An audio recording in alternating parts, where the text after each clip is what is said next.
بس میں روح ادب کے جنرل سیکریٹری جناب ذکی محفوظ ایڈوکیٹ کو کیا جناب تشریف لے آئے اور اپنے تاثراتی کلمات سے سامعین کو محظوظ فرمائیں. پورے شہر میں بڑی ہلچل ہے اور گزشتہ ایک ہفتے میں یہ دوسرے مجموعہ کلام کا اجرا ہے. اس کے لیے پورے شہر کے لوگ قابل مبارکباد. اتنا بڑا مجمع ہے، یہ حمزہ بھائی کی شخصیت ہے، یہ اس وجہ سے.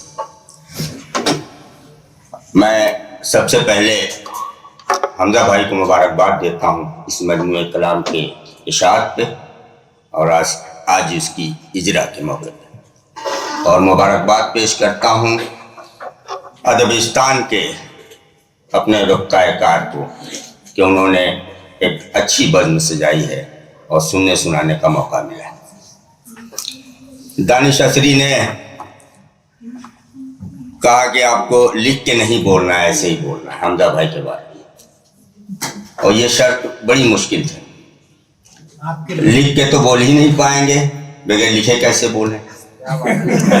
مشکل تھا. حمزہ بھائی کی شخصیت اور اس پہ میں بولوں، یہ تو وہی بات ہے کہ سورج کو چراغ دکھانے والی بات. پردے کے مقامات کو چھوڑ دیجیے گا. جی جی بالکل بالکل، جیسا حکم صدر محترم.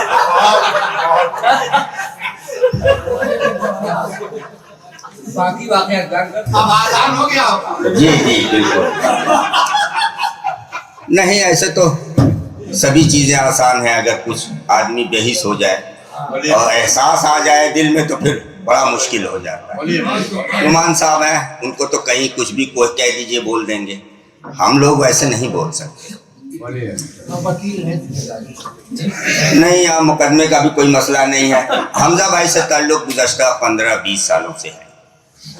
20 سالوں میں اردو ادب سے تعلق ہے تو ظاہر ہے کہ سب کو سنتے ہیں، سب کو پڑھتے ہیں. حمزہ بھائی کو بھی پڑھا ہے اور ان کو کچھ زیادہ ہی پڑھا ہے، اس وجہ سے کہ وہ مسلسل اخبار میں رہتے ہیں. اخبار میں رہنے کی وجہ سے ان کی نثر بھی، ان کی نظم بھی، غزل بھی، سب کچھ سننے کا موقع، پڑھنے کا موقع ملا. پرانے شاعر ہیں، نام کے ساتھ آدمی ہے، اس کا مطلب یہ ہے کہ 40 سے پار والے لوگوں میں، اور ایسے لوگوں کے ساتھ ان کی نشست و برخاست رہی ہے. رضا صاحب کے ساتھ رہے ہیں اور جتنے اساتذہ ہیں سب کے ساتھ انہوں نے شاعری کی ہے. اس وجہ سے ان کی شخصیت بہت معتبر ہو جاتی ہے آج کی ڈیٹ میں مئو شہر میں. نثر اور نظم پہ یکساں عبور رکھنا یہ سب کے بس کی بات نہیں ہے، سب سے ہو بھی نہیں سکتا. اور نثر بھی ایسی، آپ مزاح کا پہلو دیکھیے، اس میں کیا رنگ ہے ان کا کہ کوئی ثانی نہیں ان کا.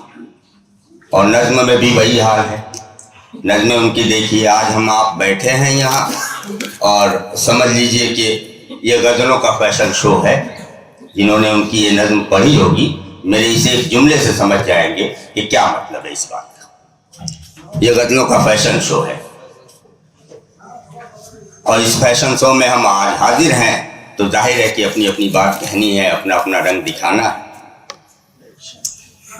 غزل کی شاعری جیسا کہ خاشاک غزلوں کا مجموعہ ہے تو اس پہ 2-4 منٹ میں کچھ عرض کرنا چاہتا ہوں.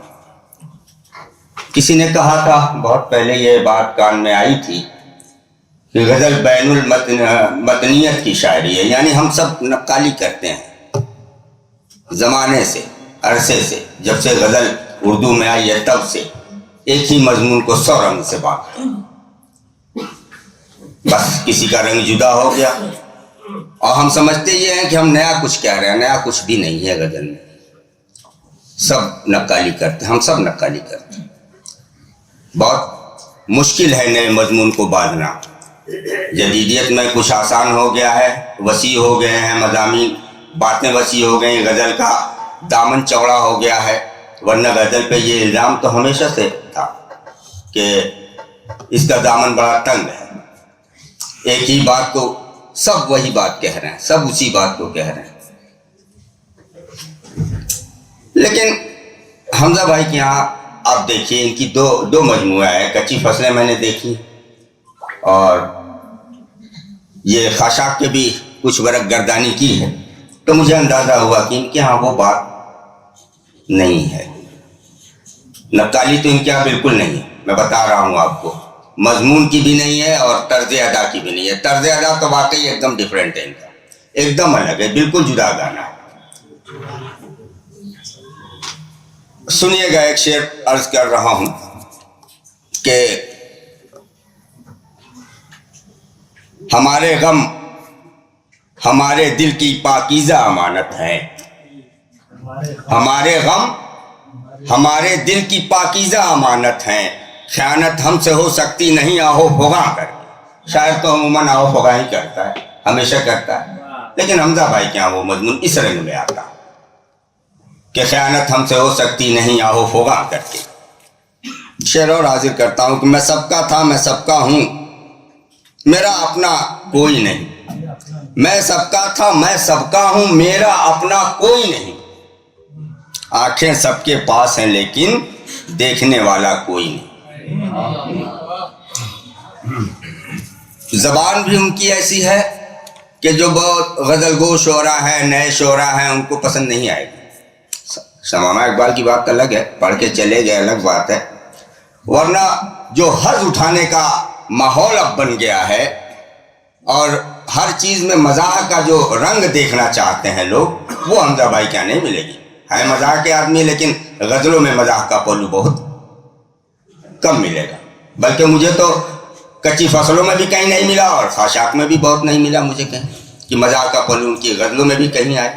بڑی سنجیدگی سے اور بڑی متانت سے گفتگو کرتے ہیں غزلوں میں خاص طور سے, اور لگتا ہی نہیں کہ یہ وہی حمزہ بھائی ہیں جو نثر نگاری کرتے ہیں تو جس زبان میں بات کرتے ہیں غزلوں میں ان کی زبان بالکل الگ ہے.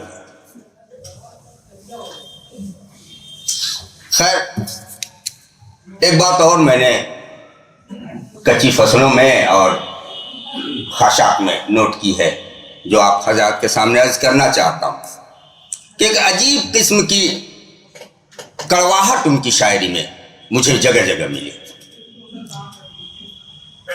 میں نے پہلے عرض کیا کہ حظ نہیں اٹھا سکتے آپ بہت زیادہ خوش نہیں ہو سکتے ان کو پڑھ کے. وہ ایسی سچی اور کڑوی باتیں کرتے ہیں کہ آپ کو ہنسنے کا مزہ لینے کا موقع نہیں دیتے, اور بالکل اسٹریٹ فارورڈ بات کرتے ہیں. زبان بھی ان کی ویسی ہی ہے. ختم ہوئے رشتے ناتے, سنے گا, ختم ہوئے رشتے ناتے, کیسا بیٹا کیسا باپ. ختم ہوئے رشتے ناتے, کیسا بیٹا کیسا باپ. اب کس کو اچھا کہیے, برے ہیں سب باٹم ٹوٹا. اب کس کو اچھا کہیے, برے ہیں سب باٹم ٹوٹا. اور یہ جو لوگ حمزہ بھائی کو قریب سے جانتے ہیں, جنہوں نے ان کے ساتھ زندگی گزاری ہے, وہ بہت اچھی طرح جانتے ہیں کہ یہ کڑواہٹ کیوں ہے ان کے من میں. زندگی میں پریشانیاں جیسے ہمیشہ ان کا دامن گیر رہی ہیں, اس وجہ سے یہ کڑواہٹ آ ہی جاتی ہے. سنیے گا, میں نے جب شہر سے تنکے کا سہارا مانگا, میں نے جب شہر سے تنکے کا سہارا مانگا, تب لگا شہر میں میرے لیے تنکا بھی نہیں. میں نے جب شہر سے تنکے کا سہارا مانگا, تب لگا شہر میں میرے لیے تنکا بھی نہیں. ہم اتنے خار ہوئے ہیں گمان کے پیچھے, ہم اتنے خار ہوئے ہیں گمان, کچھ اور گمان نہ کیجیے گا. ہم اتنے خار ہوئے ہیں گمان کے پیچھے کہ آج ہم کو حقیقت گراں گزرتی. ہم اتنے خار ہوئے ہیں گمان کے پیچھے کہ آج ہم کو حقیقت گراں گزرتی. اور سنیے جناب, آج بھی چاند کو چھو لینے کی ضد کرتا ہے. مجھ میں پوشیدہ جو بچہ ہے وہ مرتا ہی نہیں. آج بھی چاند کو چھو لینے کی ضد کرتا ہے. مجھ میں پوشیدہ جو بچہ ہے وہ مرتا ہی نہیں. روٹی خرید لایا ہے خون اپنا بیچ کر, بچوں کی بھوک نے مجھے مجبور کر دیا.